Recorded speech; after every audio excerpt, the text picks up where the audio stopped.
Do do do do do do do do do. I wanna be loved by you. And I mean it. I'm sure Marilyn means it at this point. Like, do y'all like me? You don't love me. Honey, let's talk about a mess of a movie known as Norma Jean and Marilyn. Norma Jean and Marilyn. Now, I actually have a very close personal connection to this movie because this is actually the second DVD I ever bought. And I only carry this copy still because of that sentimental value alone. This is my original copy I bought when I was in high school of Norma Jean and Marilyn.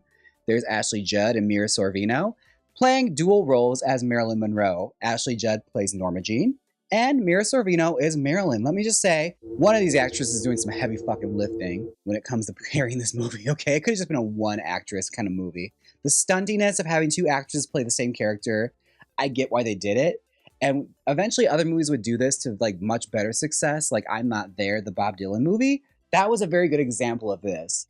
This one, not so much. You are going to be famous even if it kills me. Let's talk about it. Now, I will stand on the ground. I will die on this hill. There has never been a good movie made about Marilyn Monroe. I said it. I don't fucking care. Fight me on it. It's true. No one has ever told this story well. And I'm here to say it might just because maybe, just maybe, it's not a good story. Her story's sad. I feel like very frustrated about this. It's one of these I discussed with like Izzy from Be Kind Rewind when Blonde came out. Because Blonde's a very similar one where it just leaves a shitty taste in your mouth. It's like, fuck, bro. Like, there were happy moments. Like, she wasn't this pill of a person the entire time. Like, there's no way you become this huge, successful, famous celebrity and not enjoy yourself even the slightest bit, or even explore some of the more interesting parts of her as a human being, to where I feel like could make for a very encouraging, fun story. Like, again, like everyone has their fucking negative points and their down points, and I feel like it's a very lazy story writing like trope of like just heavy on the drama.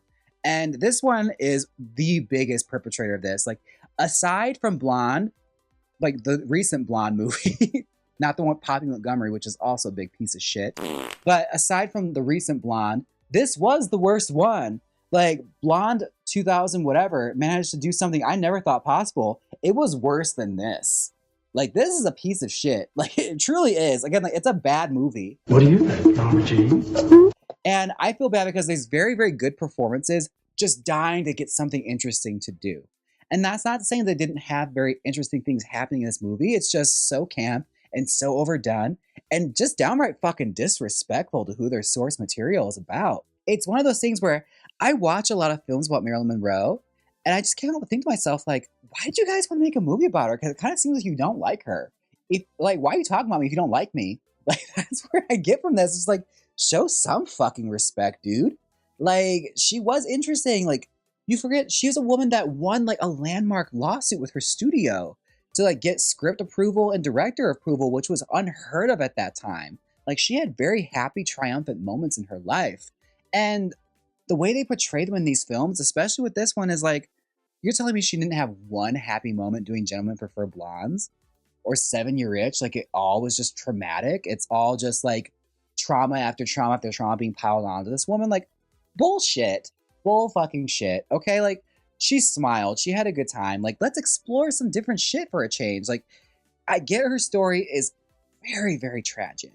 It is. Like, she is the poster child for tragic Hollywood icons. Well, really not so much anymore.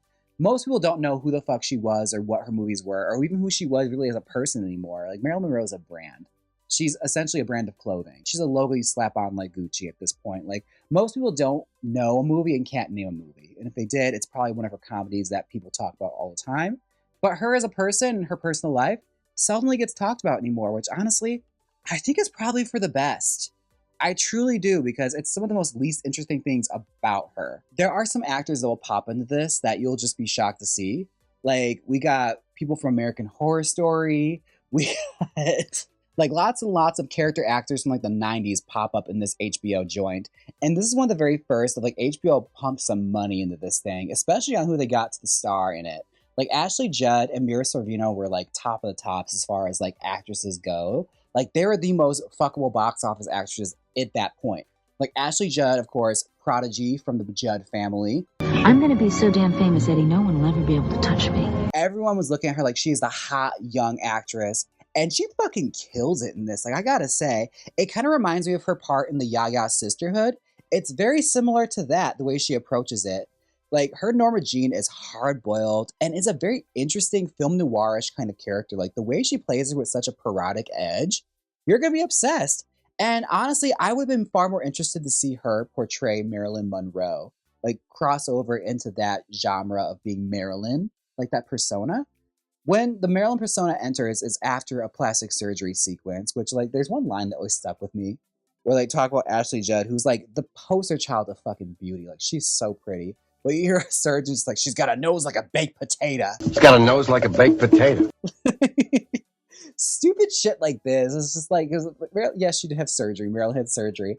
But as soon as that nose job happens, we're crossed over into the Marilyn side of things, where we enter the Mira Sorvino part. And let me just say, Mira Sorvino is grossly miscast in this movie. Marilyn Monroe, she is not.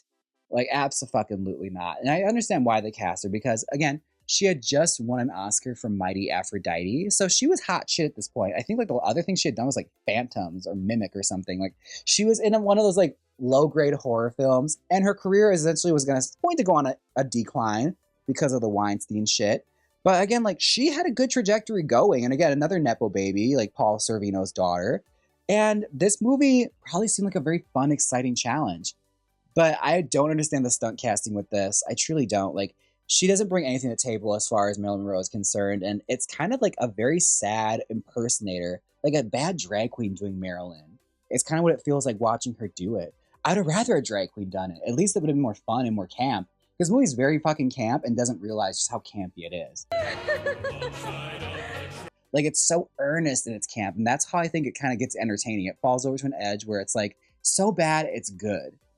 Like, some of the weird choices they make, like Ashley Judd as, like, you see Mira Sorvino's introduction where she has a dream sequence where she becomes Marilyn, where she's driving a car and she sees her younger self chasing after the car, and then she stops the car and backs up and runs over her old self, her child self, and kills her. It's like, what the fuck am I watching? It's so bizarre. Like, it does not disappoint. It is wild, some of the shit they threw into this.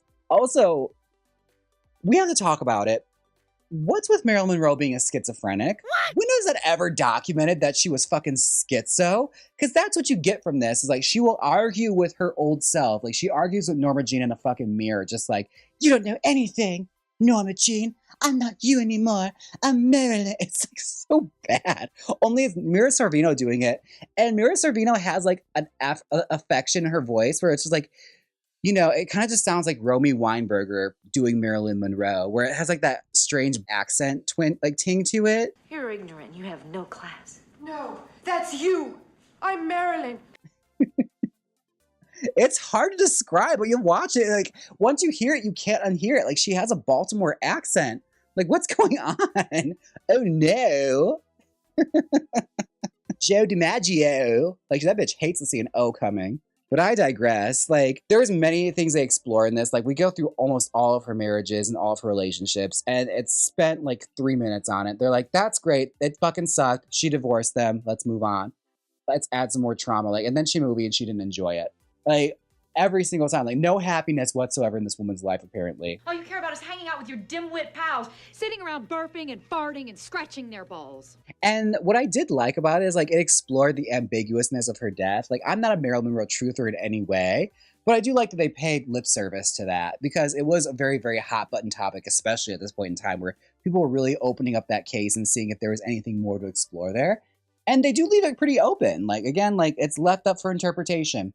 You don't know what could have happened that night she passed away, which it makes for a much more interesting film and also just adds another extra layer of cheesy camp to this film. This movie is so camp.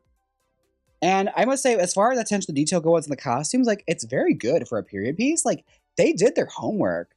Like, you feel like you're back in the day watching it. It definitely does not feel like a cheap, like, reproduction of everything with, like, CGI'd images or AI like Blonde was, where it's like, you could tell they only paid as much detail to what they knew was going to show. This one, they truly, you had sets, you had costumes, you had actors that were fucking all in. You had Betty Davis before Susan Sarandon portrayed her. It was awful, but it was there. Thank you, dear. Now get the fuck out of my shot. Okay. And it's just they fucking look. This movie is literally that meme of, you just wake up and lie. You're just making shit up. Like, Betty Davis being a bitch to her on All About Eve, that never happened. That didn't happen. Betty Davis was nice to her. Betty just loved making All About Eve. If she was a bitch to anyone, it was Celeste Holm, but she was nice to Marilyn.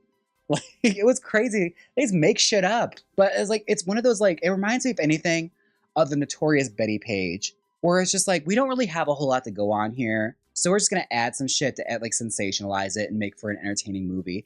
And needless to say, like, it's a piece of dog shit, but you'll be entertained. Okay. It's terrible. It is right there at like top tier of Marilyn canon of like worst Marilyn Monroe movies ever made.